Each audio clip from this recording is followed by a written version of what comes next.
Bonjour à toutes et à tous, j'espère que ça va, hein. Aujourd'hui, on va parler d'Iron Fist, la saison 2. Alors, Iron Fist, la saison 2, déjà, qu'est-ce que ça vaut? Est-ce que c'est une bonne saison à mater? Comment la comparer par rapport à la saison 1? Bon, autant vous le dire d'emblée, hein, tout de suite, la saison 2 est pour ma part mieux faite que la saison 1. Elle a des défauts, on va en parler, elle a aussi des qualités.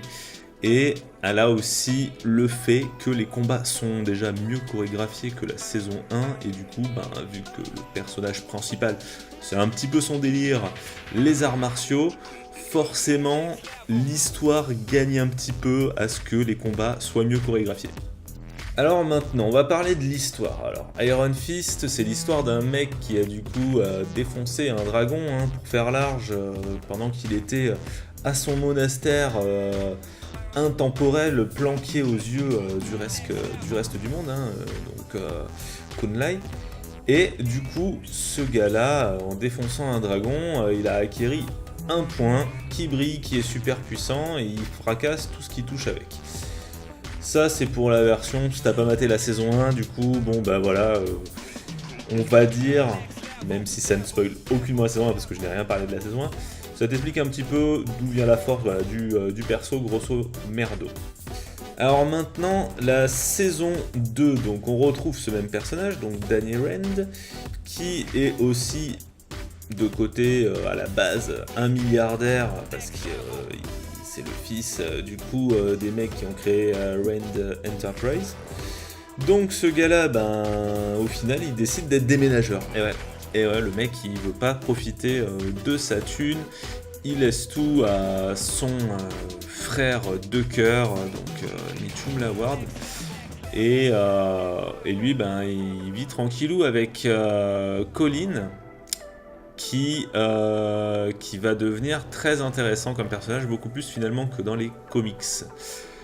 Alors, Colin, elle, ce qui est très intéressant, alors je vous préviens, je vais spoiler, je vais pas faire une analyse, on va dire, chronologique, je vais un petit peu partir dans tous les sens, après c'est ça qu'on aime. Donc Colin, elle, ça va devenir la prochaine Iron Fist, en tout cas elle va acquérir le pouvoir de l'Iron Fist, sachant que Colin, c'est la descendante de Shul Lao, donc qui est une genre de princesse pirate, une histoire que lui racontait sa mère, et du coup, cette meuf-là, était la première Iron Fist, et Colin est sa descendante, alors dans la série Netflix, pas dans le comics, et du coup, sa descendante, Colin va avoir la même aptitude que la arrière grande mama, qui va être le fait de pouvoir transférer le pouvoir de son Iron Fist à son katana. Donc ça, c'est plutôt assez stylé, assez sympa. Dans les comics, Shul Lao c'était la seule à pouvoir faire ça. Là, on voit que du coup, ça s'est étendu à Colin. Alors pourquoi Colin récupère tout ça? Elle récupère ce pouvoir parce qu'il y a un connard qui s'appelle Davos, qui était le meilleur pote de Danny pendant qu'ils s'entraînaient tous les deux dans leur montagne sacrée, dans leur ville sacrée même, qui a été détruite, on ne sait pas pourquoi, hein. On nous dit, ça a été explosé. Alors est-ce que, je me rappelle plus, vous me direz dans les commentaires, est-ce qu'à la fin de la saison 1, la main est arrivée à rentrer dans la ville pour péter la ville? J'ai pas souvenir, moi j'avais plus souvenir que la ville elle avait juste disparu, quoi, hein. Bon, là on apprend que la ville est complètement détruite. Peut-être que la main était passée, il faudra que je vérifie. Vous me direz, on s'en fout si je comprends. Ce qui est intéressant, c'est cette espèce de transfert du coup de pouvoir de l'Iron Fist à une arme. Colin peut le faire. On a vu que Davos, qui voulait récupérer, qui a fait son petit bâtard, est arrivé à voler à un moment le pouvoir de l'Iron Fist à Danny, ce qui a permis de découvrir qu'on pouvait avoir deux Iron Fist, donc le mec a des points brillants, voilà, et il peut défoncer tout ce qu'il veut avec ses points, faire des ondes de choc sur le sol, etc. Ça laisse beaucoup plus de possibilités. Du coup, on se dit que il a 2 fois plus de force de frappe, hein, tout simplement. Donc, on avait vu que c'était possible d'en avoir 2. Et attention spoiler, à la fin de la saison 2, Danny, qui a normalement perdu son Iron Fist, a 2 Iron Fist, et en plus de ça, il le transmet son pouvoir à des flingues en mode je suis un cowboy et je tire des balles Iron Fisté. Alors là, j'ai envie de te dire, autant la saison 2 était plutôt bien foutue, plutôt intéressante et avait quand même un espèce de côté plutôt pas terre à terre, mais on va dire ça marchait bien dans la réalité qu'on te montrait. C'était pas forcément trop fumé, trop cheaté, tu disais ok c'est possible, de toute façon il y a plein d'autres mecs qui ont le pouvoir, tout ça. Autant déjà le personnage de Danny, c'est vraiment le héros, si tu veux, à la Batman de Nolan. C'est les mecs qui ne veulent tuer personne, d'accord ? Alors pourquoi le mec a choisi des flingues ? Bon déjà, c'est un petit peu bizarre par rapport au personnage, alors après on va me faire ouais mais... le mec avec ses balles, en fait, à la fin, il tire dans les balles de l'autre qui lui tire dessus, du coup, il ne tire pas dessus directement, tout ça. Ok, je veux bien, mais bon, de base, les flingues, c'est quelque chose de beaucoup plus agressif que si le mec, il aurait eu un bâton, je sais pas, en métal Iron Fisté, et qu'il aurait tapé les balles pour les repousser. Enfin, je sais pas si tu vois ce que je veux dire, mais... dans le sens où... c'est le symbole, quoi. Voilà, c'est plus symbolique qu'autre chose. Le délire, c'est qu'avec cette série qui est, du coup, moi je trouve, en tout cas pour ma part, beaucoup mieux faite. Elle est beaucoup mieux faite que la saison 1. Comme je l'expliquais, déjà la chorégraphie des combats, ça aide grandement parce que dans la saison 1, c'était pitoyable. Ça faisait vraiment flipper. Le personnage a enfin une évolution. Parce que Danny, c'est quand même... c'était le gamin, quoi. C'était le gamin qui limite chialait tout le temps. C'était chiant, quoi.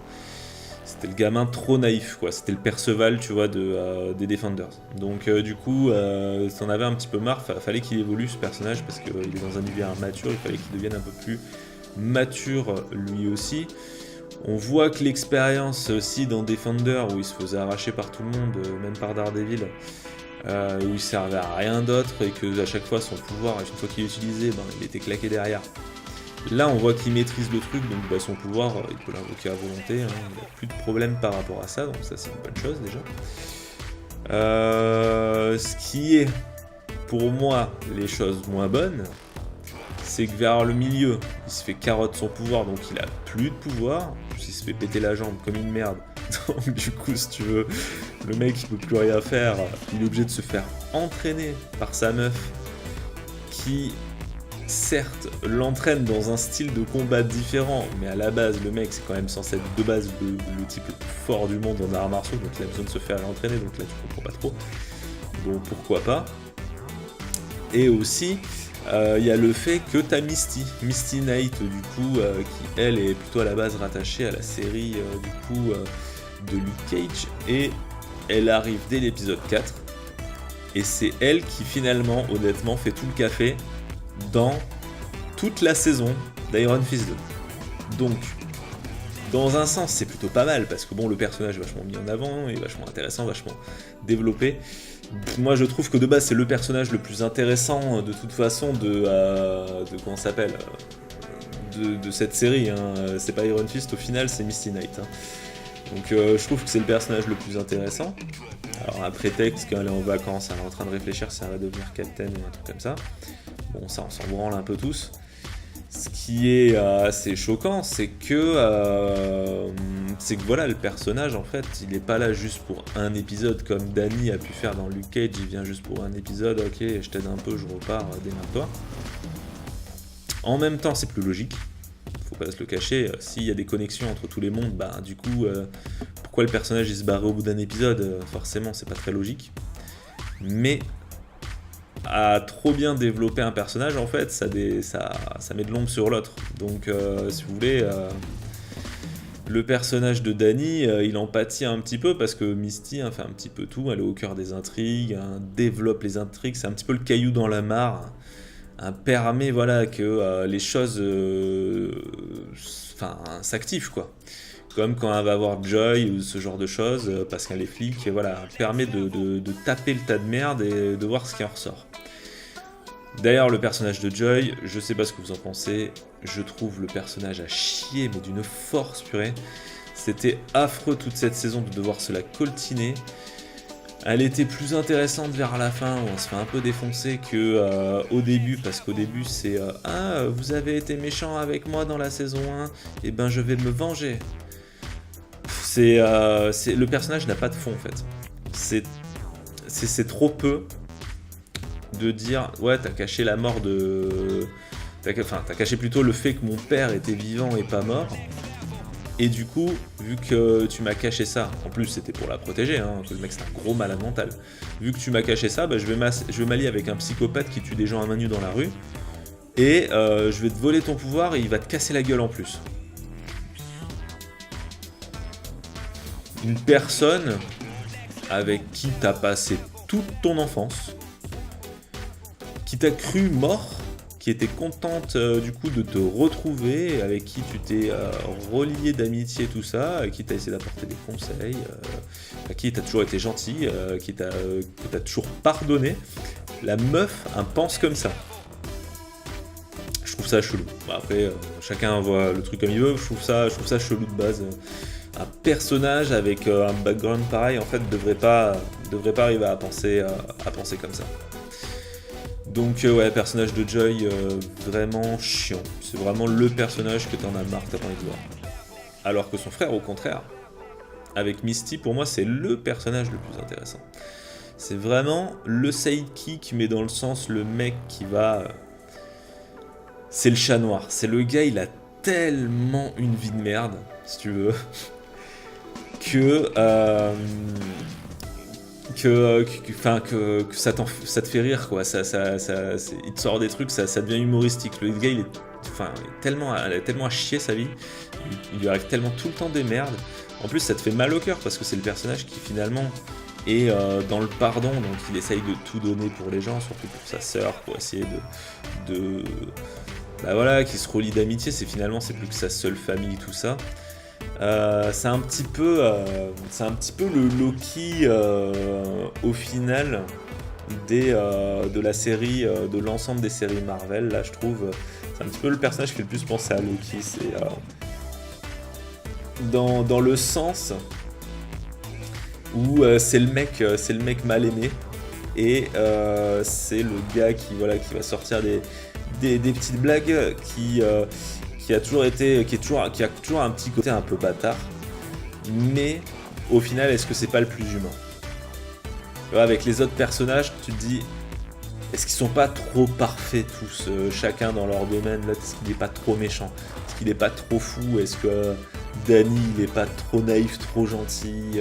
Tu vois, est-ce que finalement Ward, pourquoi on l'aime bien? Bon, en tout cas, je l'aime bien. Pourquoi? C'est parce que c'est peut-être le gars le plus humain, c'est peut-être le gars qui réagit au final le plus normal, quoi, tout simplement. Alors, une fois qu'on a posé un petit peu le contexte, on peut déjà émettre certains avis.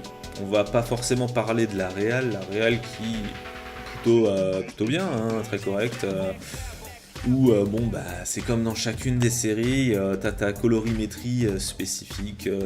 On voit que là, dans la série d'Iron Fist, la saison 2, c'est surtout jaune et vert clair. En termes de filtre, de colorimétrie, de couleur d'image, tout ça. Les enjeux soulevés, ils sont pas fous. C'est plus, on est plus dans une revanche, en fait.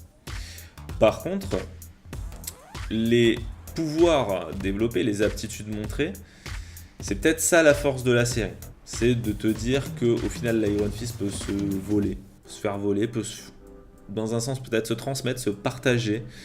Chacun peut avoir un petit peu le sien à sa couleur, hein. Ils ont tous des points qui s'illuminent de couleurs différentes. On aime ou on n'aime pas. Moi j'aime bien Colleen parce que j'aime bien j'aime bien Colleen, hein, on va pas se mentir. Mais j'aime bien la couleur au final du point blanc. Je sais pas, il y a un côté stylé avec le katana et tout. Il y a un côté peut-être Mister Négative, un petit peu à la Spider-Man. D'ailleurs, le mec, vous me direz dans les commentaires aussi. Je me pose alors j'ai pas vérifié, honte à moi, mais je me pose des questions. Le gars dans le comment ça s'appelle, l'abri là où il récupère tous les clodos, tout ça. Est-ce que c'est pas Mister Négative, l'Asiate, au final là-dedans? Et je me demande, je pense que c'est possible hein, que ce soit lui. Hein. C'est vraiment, en tout cas, il a vraiment la même tronche. Du coup, ça serait intéressant de l'avoir dans les prochaines séries. Donc ouais, Colin peut transmettre son pouvoir à son katana. Danny a ses flingues, du coup, on voit. Encore une évolution de Ward, parce que finalement Ward l'accompagne, donc c'est assez intéressant. Voilà, donc après, que penser de la fin? Je vais vous le dire cash. Pour moi, la fin est what the fuck de chez what the fuck. Ça n'a aucun sens. Ça n'a vraiment aucun sens. Il aurait mieux valu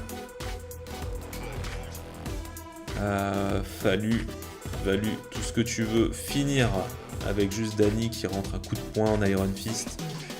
Et tu dis, ah merde, il a récupéré, ok, tac, cliffhanger, ça finit. Mais là, en fait, ce cliffhanger-là, de 1, il est pas logique avec le personnage. De 2, tu vois le type, c'est censé être un gars des arts martiaux en mode cow-boy. C'est super chelou. Et de 3, le gars il tire des balles d'Iron Fist. Enfin, je sais pas ce qu'ils ont fumé, les mecs. Mais non, ils ont fumé, ils ont fumé de la bonne. Hein. Ça devait être assez violent.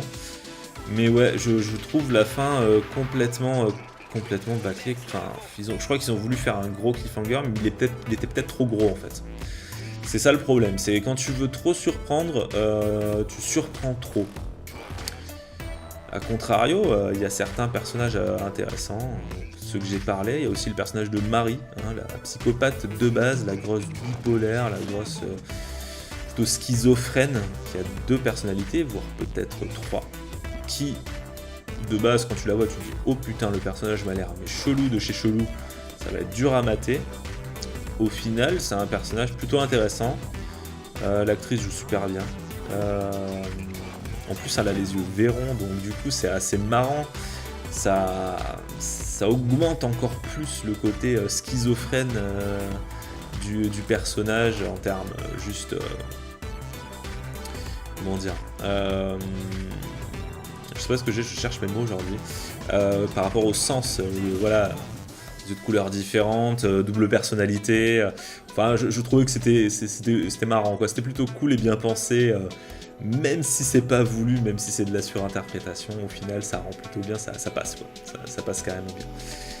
C'est un petit plus, un petit bonus. Ouais, donc le personnage de Marie est super intéressant. Mais voilà, au final, on reste quand même sur une série, alors mieux que la saison 1, mais assez moyenne, on va pas se mentir, on va pas se cacher. Ça te fait passer un bon moment, hein, tu mates la série, voilà, tu poses le cerveau, ou des fois tu le récupères parce qu'il y a des trucs un petit peu trop what the fuck pour comprendre tout ça. Mais au final c'est assez moyen parce qu'en fait c'est trop disparate. T'as des personnages bien développés, pas forcément ceux qu'il faudrait. T'as des personnages mal développés et pas forcément ceux qu'il faudrait. Voilà, je pense à Joy. T'en as que t'attends pas, t'en as que t'attends qui n'évolue finalement pas forcément tant que ça. Danny évolue, mais est-ce que c'est si intéressant que ça la façon dont il évolue? Je sais pas. Je pense que voilà, la série soulève pas mal de questions. Il y a un gros challenge pour la saison 3, il y a beaucoup de trucs à répondre. Il faudrait une vraie intrigue, hein. Vraiment dans la saison 3, ça serait bien d'avoir une vraie intrigue. Pas juste un mec qui veut se venger, quoi, putain. Pourquoi pas une saison 3 basée sur Conley ou le dragon qui est toujours vivant, qui sort de machin et qui vient attaquer la ville. Alors ça demande beaucoup d'effets spéciaux, tout ça, mais enfin, il faut qu'il y ait un vrai enjeu, quoi. Il faut qu'il se passe quelque chose. Maintenant, j'avais envie de parler un petit peu de Daredevil, la saison 3. Qui au final sort le 19 octobre. Et est-ce que ça, si c'est pas plus mal, est-ce que c'est pas plus mal qu'ils sortent cette saison 3 assez rapidement? Est-ce qu'on va avoir encore un autre Defender, c'est un Defender 2, sachant que le premier n'a pas marché et on peut pas blâmer qu'il n'ait pas trop marché. Dans le sens, il avait pratiquement ni queue ni tête le machin. Au final, il était sur 8 épisodes. Sigourney Weaver ne relevait pas forcément le niveau. C'est dommage aussi, quoi. Les enjeux sont un petit peu cons. Donc voilà, la saison 3 de Daredevil peut être très intéressante. On sait que Matt va être soigné du coup par sa mère dans un couvent. Va y avoir le retour de Fisk, donc le Kingpin, le Caïd, ça va être cool. Et va y avoir le mec là, qu'au final on a eu un petit peu dans le film Daredevil, comment il s'appelle Bullshot, je sais plus, c'est le mec qui a la cible là sur sa tête. Lui, ce serait le grand méchant au final de la saison 3. Donc moi je place tous mes espoirs un petit peu dans cette série parce que de série Marvel, Daredevil c'est celle que je préfère, hein, sans hésitation. Derrière je mettrai Jessica Jones et après je mettrai un peu au même niveau Luke Cage du coup et Iron Fist. Iron Fist au final a loupé la fin de sa saison 2 alors que Luke Cage je trouve a réussi la fin de sa saison 2 donc voilà, peut-être Luke Cage une petite préférence. Bref, j'espère que vous avez aimé la vidéo. Alors c'est vrai que niveau de détail, vu qu'on n'a pas forcément d'informations sur la suite, on ne peut pas émettre de possibilités sur voilà, la suite d'Iron Fist 2. J'aimerais bien pouvoir développer une petite théorie, mais là c'est un petit peu compliqué. Tout ce qu'on peut expliquer et développer, c'est que Danny il est sûrement arrivé à retourner à Kang Lai et que ce qu'on voit en début, fin de saison 2, j'imagine que on commencera peut-être pas direct à ce niveau-là dans la saison 3 et on va nous expliquer un petit peu pendant un an avec Ward qu'est-ce qu'ils ont vécu. Voilà, donc à voir un petit peu cette nouvelle saison d'Iron Fist quand un sortira, si un sort. Moi en attendant j'attends très comme il faut la saison 3 de Daredevil. On est chaud. La semaine prochaine, il y a Venom qui sort, sûrement une vidéo là-dessus. J'espère que vous avez aimé la nouvelle vidéo d'introduction. Donc, il y aura des vidéos d'introduction pour chaque thème. Par rapport, là, c'est une vidéo plutôt cinéma-série. Donc, je mets la vidéo d'introduction associée à ça. J'ai retravaillé un petit peu celle des jeux vidéo et on a une nouvelle vidéo intro pour les mangas. J'espère que vous allez aimer tout ça. Voilà, on essaye de... Quand je dis on, c'est moi, et voilà, c'est moi. Mais, et aussi des amis qui m'ont aidé, à qui je fais coucou. Voilà, on essaye de rendre la chaîne un petit peu plus pro, et j'espère que vous allez aimer ça. N'hésitez pas à partager, à vous abonner, à commenter, et à liker. Et puis, on se retrouve pour une prochaine vidéo. Ciao tout le monde!